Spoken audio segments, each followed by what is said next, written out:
Hello, my friend. Welcome to Can with Kel. Now, today is an extra special episode because last week I hosted a super surprise segment at the Stroke Association of Victoria's annual consumer forum, and it featured some of your fellow teammates. So stay tuned to find out what happened.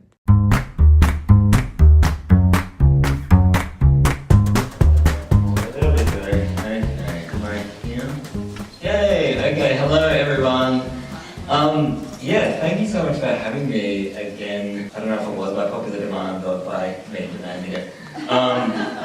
So thank you heaps for being here. My name is Caleb, but my friends do call me Cal, so please do feel free to do so if we get the chance to chat, which I feel like the next half an hour we're going to. And it's very correct. I am a stroke survivor. I am the founder of Genyus Network. And I am also called a disruptor, which was kindly a name that was given to me officially. It was only a fish when it went on Twitter by Dana Wong, who some of the people, particularly you guys from the Florida, you'll know Dana. An incredible doctor, neuropsychologist, called me a disruptor after I presented at ASBI, the Australasian Society for the Study of Brain Impairment. I did a keynote there.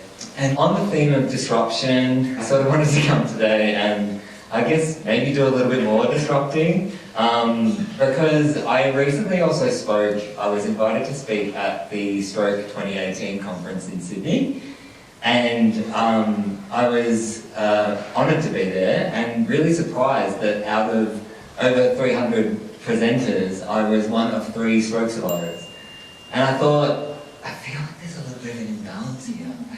Like, we could all listen to the statistical analysis, but we could also listen to the story analysis and maybe see what could be gained by that as well. So I wanted to really, my purpose of being here is to open up this platform to invite many other survivors to share their stories and share their voices to this conversation that we're having today.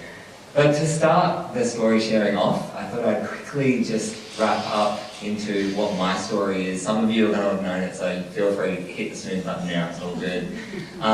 For those that, by way of a very speedy introduction, I had my stroke when I was a young, fit, healthy 24-year-old, and due to an AVM, a tangle of arteries and veins in the lining of my brain, an aneurysm went off twice, and caused this, which is a grade 5 subarachnoid hemorrhage, which absolutely shocked the shiza out of my family and scared a lot of us. And really from this point, I had a craniotomy.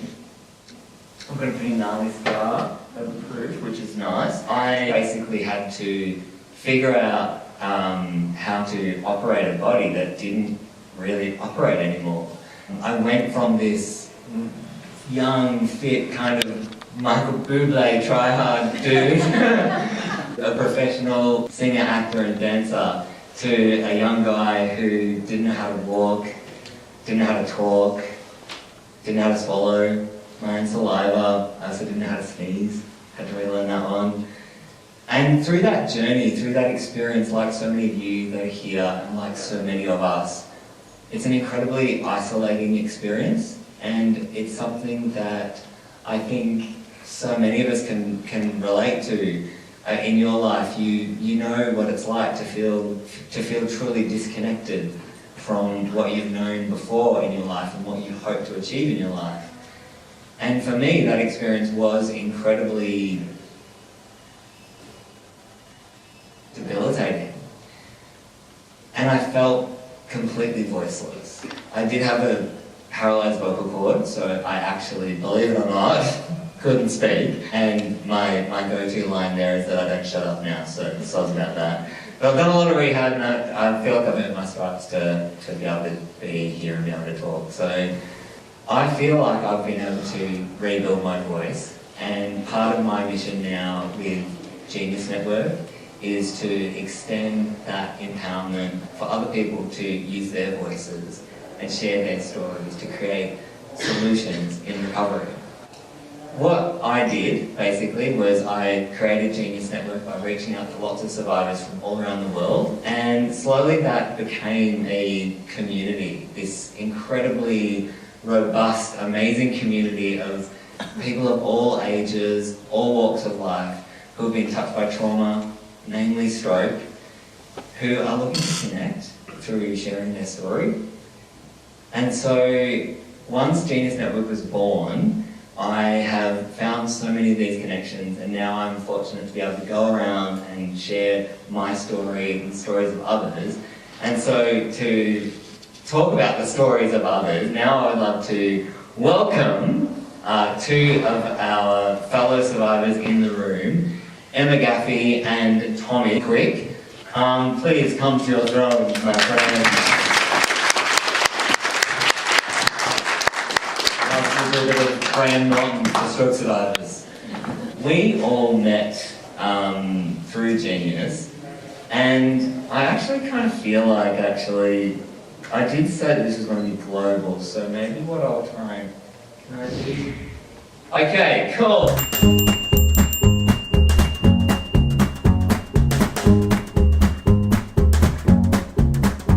I was thinking about Hollywood Actors Roundtable before they did the Oscars, and then I was like, that is bullshit. I don't get survivors in this conversation. So we do a thing on Genyus Network called a Survivor Snapshot, which is a really, really quick way to introduce yourself and get to know each other. By answering 3 really simple questions: who are you, what's happened, and where are you at? Just those 3 W's. And that basically allows each person in our community to quickly introduce themselves, give a little bit of a context to your story, and allow other people to know how you best want to connect and create together. I'm going to throw it over to you first, my friend. Give us your survivor snapshot. Who are you? My name is Tommy Quick. I have a real name Thomas Pepper. I had a stroke when I was 12. My ABM about the size of a golf ball, and was in a coma for 5 weeks, 2 days. And that's good. I'm gone, but now I'm finished high school, studying applied science, and I'm a personal trainer. So Tommy's underselling himself. He's just he's a badass personal trainer, by the way. Thank you, Tommy. All right, Cammy, can you see me? Hi, yeah, I can hear you. What's your snapshot? Okay.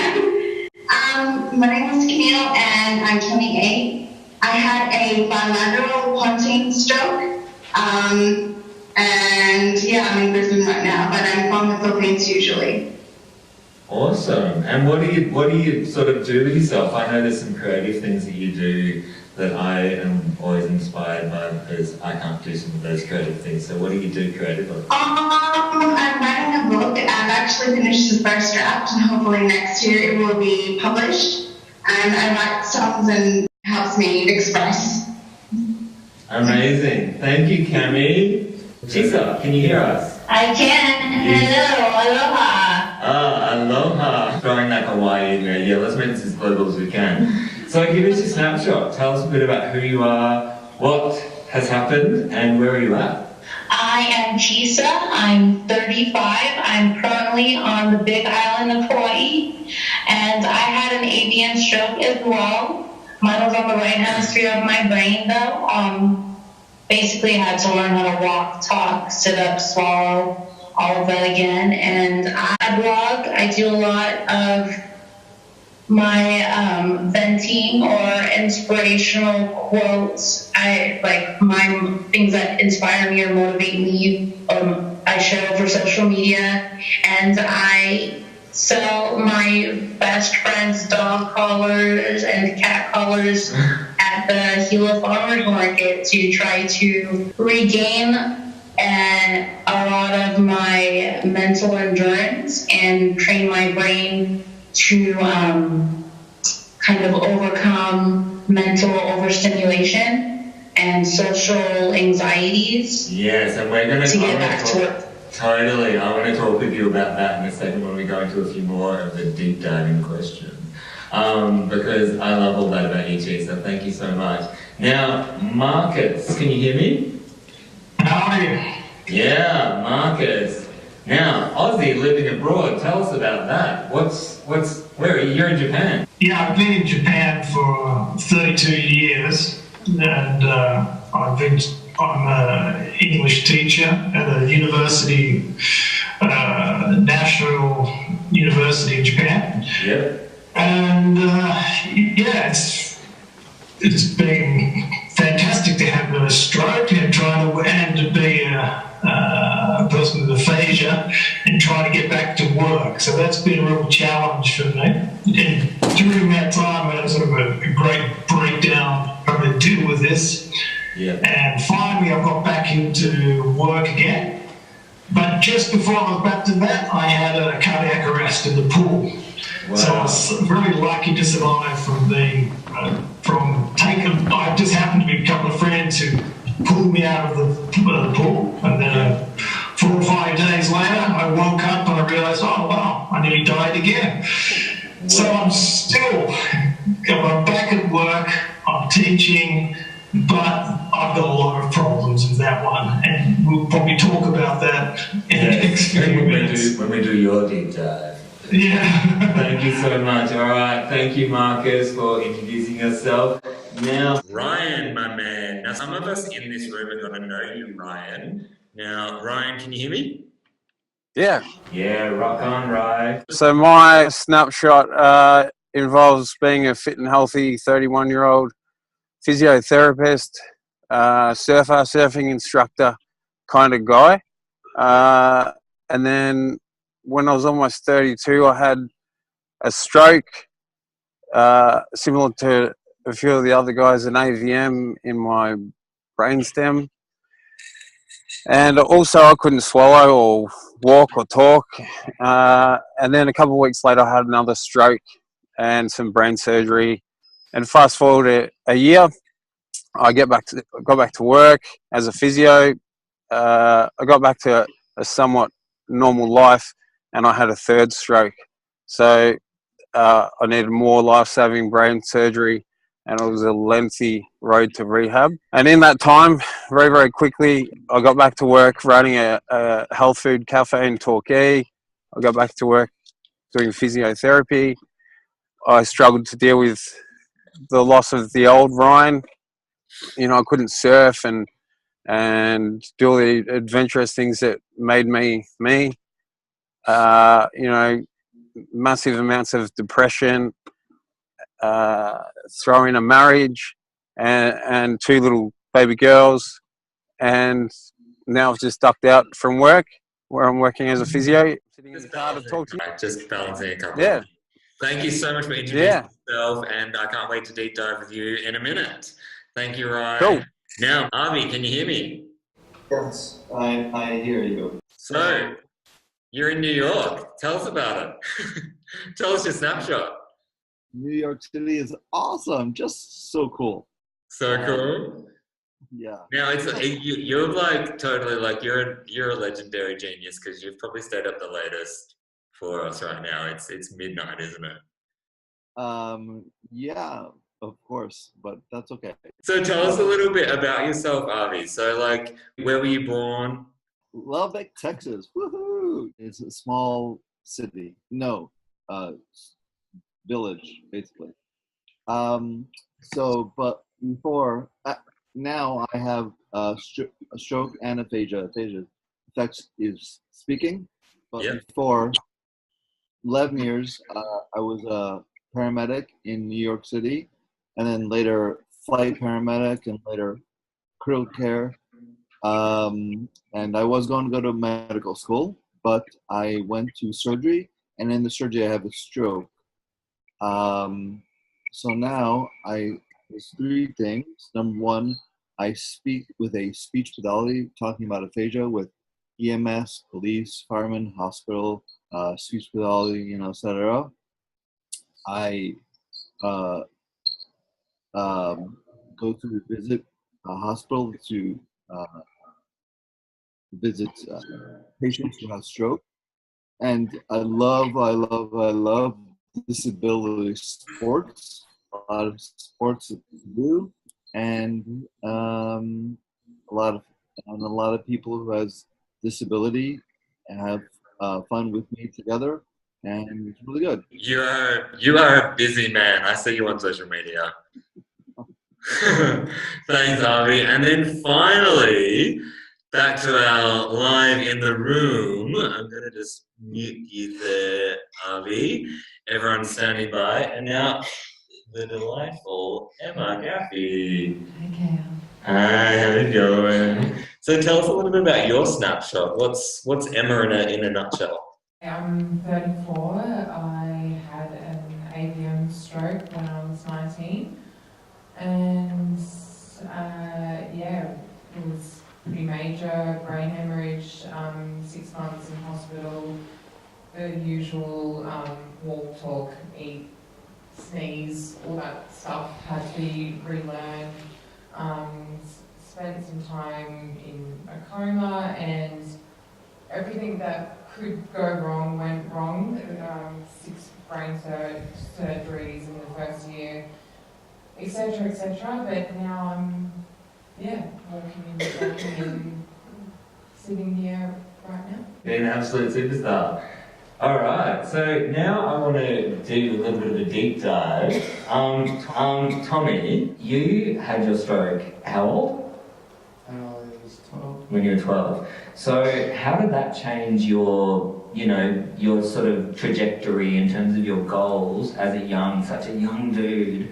How did that change? Like, perspective, I've always loved sport. So, like, before my stroke, I wanted to play free AFL, play cricket for Australia. And after my stroke, sports was still not being in my life, but I just had to change what I was thinking and like realize I wasn't just play AFL, but there's other things you can do like playing table tennis. Yeah, and like So you've completely made it work for you. yeah, You've just redefined it. really fun and change perspective, and just show confidence and positivity. Yeah, which I feel like you exude self-confidence, and that makes me feel confident. So thank you, Tommy. Moving on to Cami. Hi, yeah, I can hear you. Yeah, rock on. All right, so what would be the number one biggest shift since your stroke in the way you express yourself now? The biggest shift, I guess, is emotional. Like before, I didn't really feel angry or sad, and now I can cry at a drop of a hat. Yeah, that was the biggest. Sometimes it's really a roller coaster. And how do you manage it? How do you manage that sort of those emotions? Well, creative outlet, I guess, like writing about it or writing songs about it. To be honest, I'm not really dealing with it properly, probably. But I'm doing my best I can. So yeah. You're very positive and always doing it. And I think that expression, that song, like songwriting, I think that's. I know you're writing. That's what I was saying before. You're a blogger. You're a writer. Yeah.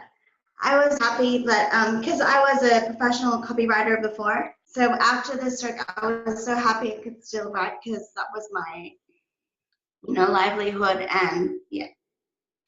Yeah, well, you've done incredibly well. Thank you so much, Cami. Now, moving to Chisa. How have your relationships, like those key relationships, changed the most for you, and how have you made them strong? My relationships are a lot more honest because all of my defense mechanisms and I guess pretenses that I had before were all swept away by the stroke. I don't have any of those walls up anymore. I'm completely honest about who I am and the things that I feel because I can't be any other way. And now they all I guess they've come to accept that pre-stroke Chisa isn't coming back. It's been long. It's been 8 years. I had my stroke when I was 26, and I'm 35 now. Yeah. They've come to realize that pre-stroke Chisa isn't coming back. She's not here anymore. That that the honest me is the real me, that they know that I think they're responding to the genuineness of of me. My relationships are just a lot more grounded now. Everybody is a lot closer, That's fantastic. with the good and the bad. I've noticed that the quality has gone up in all of my relationships, and that's ironic, but it's great. It's a great thing. That's amazing. Quality over quantity. Thanks, Chisa. Thank you. So, Marcus, tell us quickly. Now, I think this is really interesting because a language processing issue like aphasia. Yes. In a foreign country where you don't speak that language, but you're trying to teach people how to speak your language. Can you just tell us that in a nutshell? Well, first I would just say that I had a stroke 4 years ago, so I'm a baby with the stroke, and so I'm still dealing with this. But I quickly to say that when I had a stroke, you're sort of lucky because I'm in Japan, and the one side of it, when I'm teaching English, some of my students, they don't understand what I'm in English anyhow. So if I'm making mistakes, it's no problem because no one understands. But on the other side, when I want to go to a doctor or whatever, I can understand. I had my English ability. I lost a lot of that, but it's slowly getting back.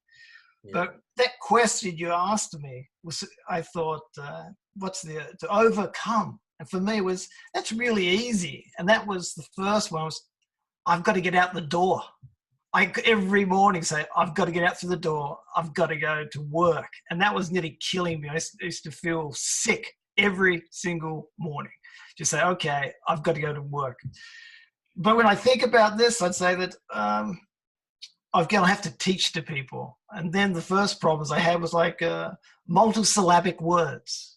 I was trying to teach, trying to get through this. And because you're in a university, I'm my own office, so I could sort of hide away and do the ways that I deal with those classes with my students, and it worked okay. But finally, when I had a breakdown of this, because it was just too much work, and they gave me a year off, and then after that year off, I came back and I read that TED video about I can't say the word right now, vulnerability about what I do. And I just realized that I have to be the courage to be imperfect. And so when I went back to work, that's how I do. How I teach all my students. They know exactly who my problem is. I have to say it.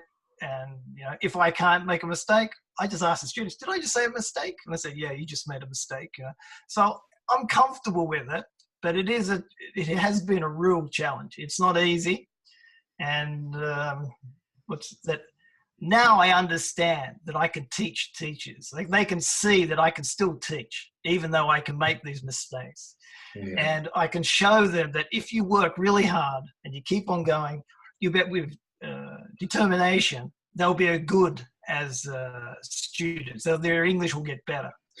But having aphasia, it's a bad thing to do. It's hard. It's really hard. It's a challenge, and I feel like every time that we talk, it gets better and better and stronger. And either way, I think everyone in the AMP room would agree with me that, your smile, your intention cuts through, and you read it very clearly. So thanks heaps for sharing that, Marcus. No problems. Thanks. Now, Ryan, tell us about this. We live in a very two-handed world, and you make one arm work for you like nobody's business. So I want to hear from you. You've been the one-handed barista, the one-handed chef, the one-handed physiotherapist, the one-handed father. How do you do it all? How have you overcome that perceived limitation of only using one limb? Firstly, you make it sound like it's been easy, thanks, but it's been very tough. Yeah, it's been really, really tough. I think I've always been stubborn, and I've always liked a challenge, and there traits that have served me especially well since my strokes. Like I said, it's been very hard and very frustrating, but and lots of heartache. But I've found that imagination has helped me out in this, like you call it, a two-handed world that we live in. When there's something that needs doing, requiring two hands, and I've only got one working hand, I've just got to find a way. And that old saying, necessity is the mother of invention, that often is my mantra and kind of rings in the back of my head regularly. And I try to have fun and dance to that little tune and try to problem solve my way through life just using one hand. And most of the time it works. I think I achieved most of the things that I set out to do. You know, like you say, being a one-handed barista, when I got told, you know, you need two hands to be a barista, and I'm back working as a physio, which I gave up on that idea a long time ago. Yeah. So when it comes to my family, I often come up against problems like, you know, I've got a little 3-month-old baby and I need to pick her up and carry her to the other side of the house for some reason. And you know, my wife's out. You know, how do I do that? And I drag her around on a blanket. I don't carry her, I just drag her around, and she loves it. It's kind of fun. Yeah. And I'm sure she's into it. Yeah, well, she doesn't know any different, you know. And I've got a 3-year-old who she doesn't think I'm weird, you know. Even though I'm a bit weird, she doesn't think I'm weird. She just thinks I'm normal dad. Yeah. So yeah, I get by. Thank you so much. Oh, all right, now moving right on to Avi. Hello. Now, Avi, in 30 seconds, we're sort of running out of time. Do you want to just tell me what about your pre-stroke life as an EMT, an emergency medical technician in New York? Has that influenced or informed your recovery in any way? Yes and no. I mean, I love working with patients or doctors, and now I am still speaking with EMS and police about aphasia. So yes, for me, small, it's so sad for tearing for making is paramedic is very hard, but working to talk about aphasia, it's worth it because the people who don't know what stroke or aphasia now know more than before, so it's okay. So you can pass on that knowledge, pay it forward. Exactly. Rock on. Thank you so much, Avi. That's great. Now to our final in-person person, Emma Gaffey. One of our missions with Genyus is to help make stroke sexy, because I think that we can do that when we all work together and share our stories. And Emma Gaffey, I must say, you are holding up the fort for all of us in making stroke sexy. You're a blogger, you're a cook, you just bought a house. I feel like you, early on in your stroke recovery, you sort of had this resistance to being a stroke survivor, right? And then you've stepped into this new world that gives other people so much information and inspiration. And I was just thinking, how have you gone from being this stroke resistor to being like a stroke sister?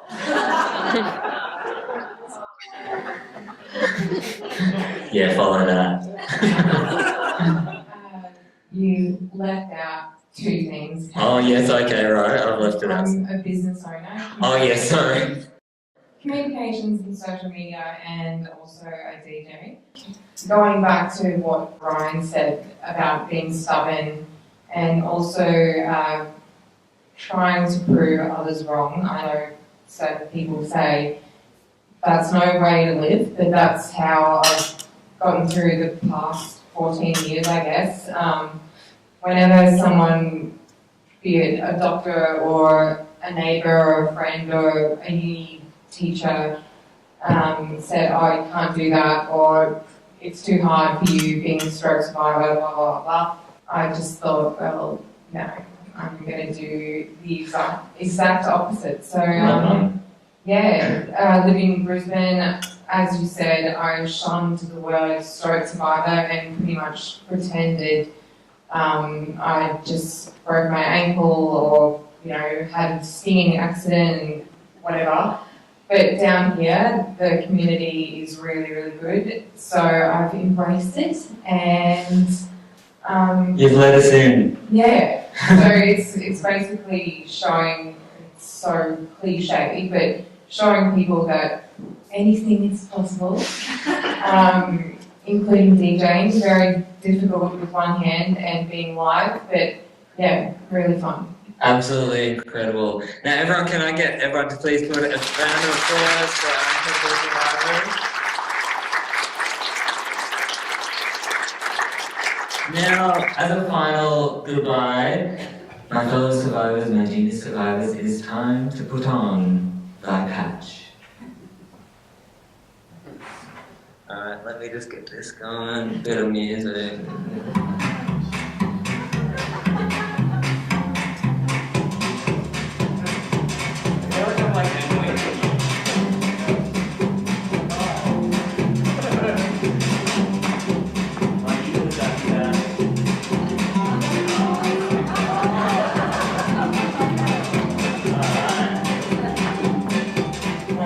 We are from Genyus Network, and this eye patch, it doesn't signify the diplopia that I have or the issues that someone like Ryan has with his eyes. It's not about actually having a vision impairment. This is about all of us having one very clear vision of eliminating isolation for people touched by trauma through the power of sharing our story. Thank you so much for having us.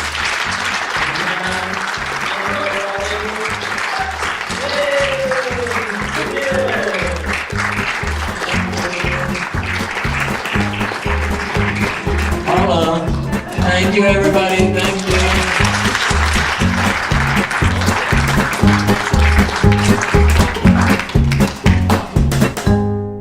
Oh, perfectly timed. That was intentional. Thank you, everybody.